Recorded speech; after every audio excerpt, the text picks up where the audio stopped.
Hi guys, welcome back to my channel. Today I'm going to show you how I made this dollhouse. I used a big piece of cardboard packaging as a frame to build the house and started by cutting out the door. Make sure that you leave one side attached to the house so that you can bend it instead of using hinges.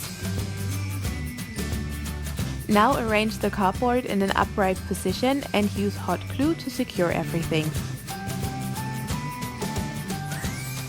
Cover a big piece of cardboard in plastic contact paper to make the first floor. If you don't have that kind of contact paper, you could also use popsicle sticks or scrapbook paper to make miniature wooden flooring. Now use white paper to cover all the parts of the dollhouse that are going to be visible at the end and glue paperboard to both sides of the door before painting it in the color of your choice.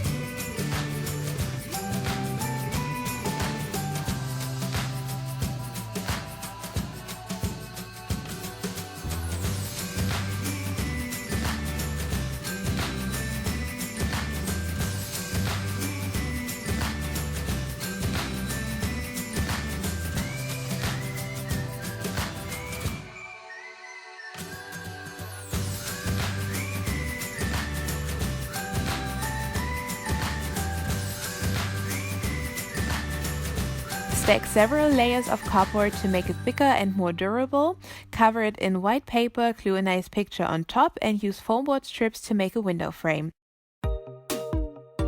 Now glue the wall on one side of the dollhouse to support the second floor.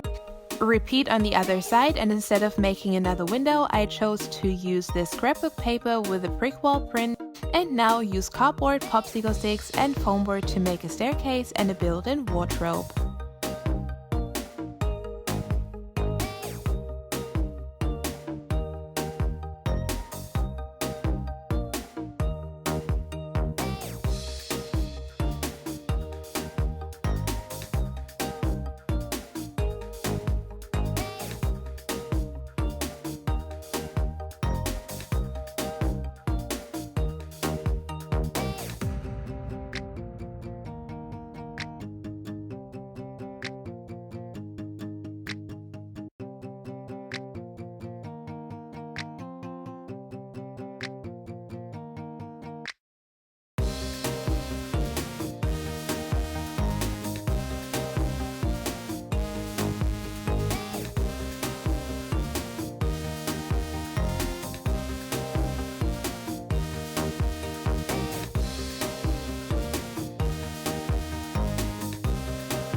To make the second floor, wrap another piece of cardboard in contact paper, cut out an opening for the staircase, cover the edges with white foam board, and glue it on top of the supporting walls. Don't forget to cover the other side of the cardboard in white paper, since the ceiling is going to be visible as well.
As you can see, I've changed my mind about the color. I was going for a black and white bathroom, but since it looks a little bit messy, I'm using paint to conceal the mess.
This kitchen is part of a previous video. If you would like to watch that tutorial, you can click the link in the info box. I hope you enjoyed this video. If you did, give it a thumbs up, and if you would like to see more videos like this, feel free to subscribe to my channel and follow Fun & Craft on Instagram. Thank you very much for watching. Bye!